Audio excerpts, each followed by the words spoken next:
ആലപ്പുഴ ചേർത്തല താലൂക്ക് ആശുപത്രിക്കെതിരെയും ചികിത്സാ പിഴവ് പരാതി. വാഹനാപകടത്തിൽ പരിക്കേറ്റയാളുടെ കയ്യിൽ തറച്ച ചില്ല് നീക്കാതെ മുറിവ് തുന്നിക്കെട്ടിയെന്നാണ് പരാതി.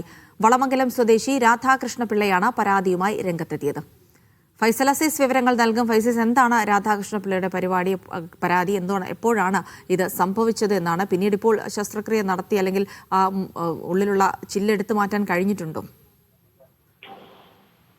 ജിൽസി, ഏതായാലും അപകടത്തിൽ പരിക്കേറ്റ് ചികിത്സയിലായിരുന്ന ഈ രാധാകൃഷ്ണ പിള്ളയുടെ കയ്യിലാണ് ഇത്തരത്തിൽ മുറിവ് ചില്ല് തറച്ചു കയറിയത്. ഏകദേശം 4ഓളം ചില്ലുകളാണ് ഉണ്ടായിരുന്നത്.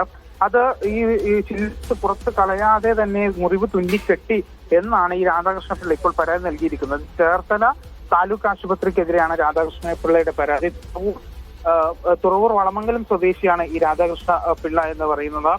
ഈ ശസ്ത്രക്രിയയിൽ പിന്നീട് ഈ തുന്നിക്കെട്ടുകയും പിന്നീട് ഈ മുറിവ് ഉണങ്ങാതിരിക്കുകയും ചെയ്തു. അങ്ങനെ പിന്നീട് സ്വകാര്യ ആശുപത്രിയിൽ നടത്തിയ പരിശോധന നടത്തി. അങ്ങനെയാണ് ഈ മുറിവിനുള്ളിൽ ചില്ല് തറച്ചു കയറിയതായി കണ്ടെത്തിയത്.